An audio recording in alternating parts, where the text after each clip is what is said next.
Hey everyone, welcome back or welcome to another episode of Life with Marion and Joe. And today we're going to be talking about horrible advice from HGTV stars everyone is tired of hearing. And the first one up is do it yourself is always better. You know it's not. Many of us think we can do something and we actually can't. And what we do is we wind up leaving it behind and we have unfinished products on the shelf. Granite is best. Well, I like granite, but there's a lot of options out there. And a lot of people are starting to move away from granite, but don't use marble in your kitchen. It stains. Don't do that. And here's a picture of some granite that we're all familiar with. And I'm sure if you have granite, you know it's better than Formica, but there are many, many options out there. So don't be pigeonholed into one thing. Open concept is best. It's nice, but it's not best for everybody, especially if you tend to have like a little bit of a messy kitchen. You might not want that to be seen when you have guests somewhere else in your house. Although it can be beautiful and it's a dream look for many, many people. After the pandemic, it's compartmentalization is starting to have an uptick again.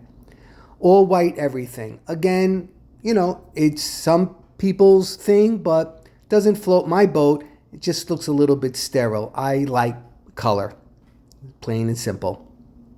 Turnaround times on remodels.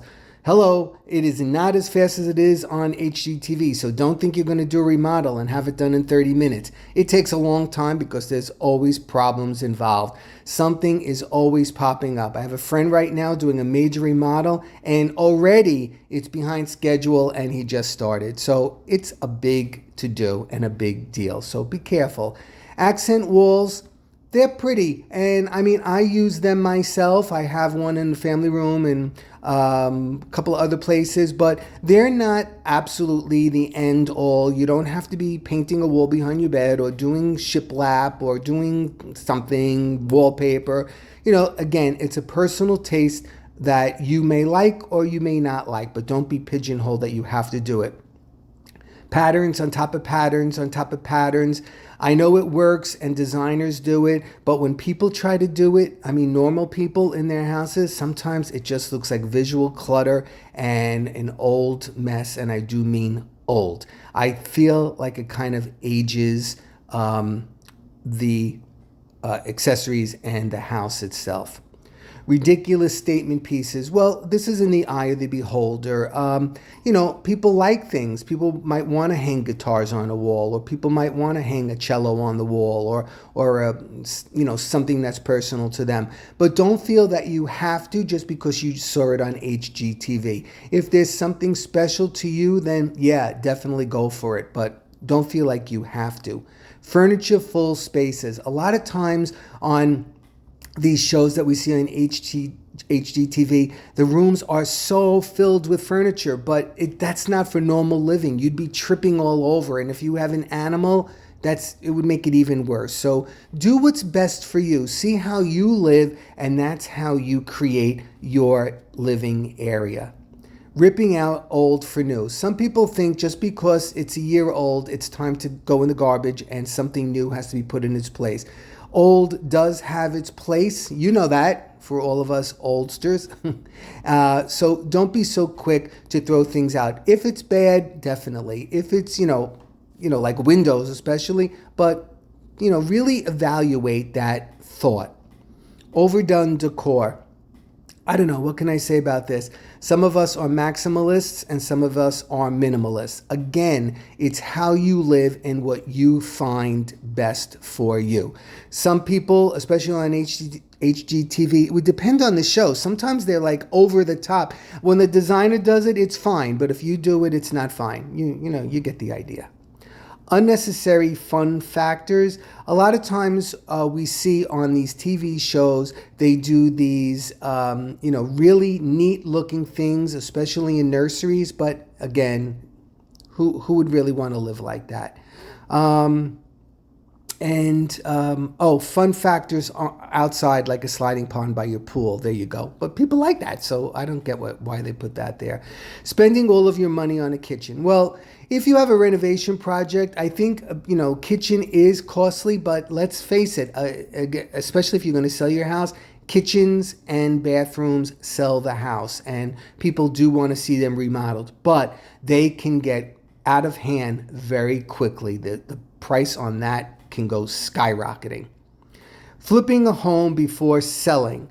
Again, there's so many real estate and flipping home shows that a lot of people think that it's possible for them to do that and they're going to make a living on it. Not always the case. Outrageous showers, we've seen them. They're great. I love them myself. 8,000 jets in there, one on the top and 400 on each side. Absolutely great. But again, it's not always best for all of us. And let's talk about cha-ching on those showers. So think about it. Turnkey houses. It's a dream for all of us to buy a turnkey house, but let's be realistic. 9 times out of 10, it's not going to be a turnkey. Even though it may appear to be that way, when you walk in and you look at it, it will help you sell your house faster. But when you're buying that turnkey house, I'm pretty sure you're going to have work to do, no matter what. All at once home remodels. Don't do your whole house all at once. You're going to be living like that, and that is very frustrating. So one room at a time, one after the other, but not all at the same time. It could just spell disaster. And this is when people just stop doing things and they live in an unfinished house for a long time, which is not a great way to live. Neutral furniture. Well, I kind of agree with this one because sometimes it is best to have neutral because you can always accessorize with colors. Once again, if you have kids or animals, it may not be the best thing for you unless it is all washable. So think about that, but don't do pattern furniture either because then you're locked into those patterns. When you landscape and you don't use plants that are native to your area, you're kind of going to have a problem. You're going to find a lot of your plants dying and you're going to feel like you don't have a green thumb. So do some investigating what's native to your area and use those kind of plants, and you're going to have a lush, beautiful landscape that will make you proud every time you drive up. Buying a home is all about location. That's true. Location, location, location. That is a big one, but sometimes you just want to be near friends or family and the location may not bother you as much as that. Especially if you're going to, want to live near a city, and the houses are 10 times higher than it would be for the same house in the suburb. Buying a fixer-upper, again, if you're young and you're handy and you have some money burning a hole in your pocket, fixer-upper is for you. If not, I don't know. I would find something that has a little bit less work. Remember, you're not going to have the property brothers stopping over every day to help you out in your fixer-upper. Fixture trends. All right, according to the designers, you can change your lights out every day. So again, find something you like and stick with it. Chandeliers, they don't like them. You like them. Too bad. You put a chandelier in. You like minimalist ones. They don't like it. Too bad. You do whatever you like. That's what's important. Trading granite for marble. Again, marble is beautiful, but I'll tell you, marble stains. So it might look absolutely beautiful, but you really don't want marble in your kitchen.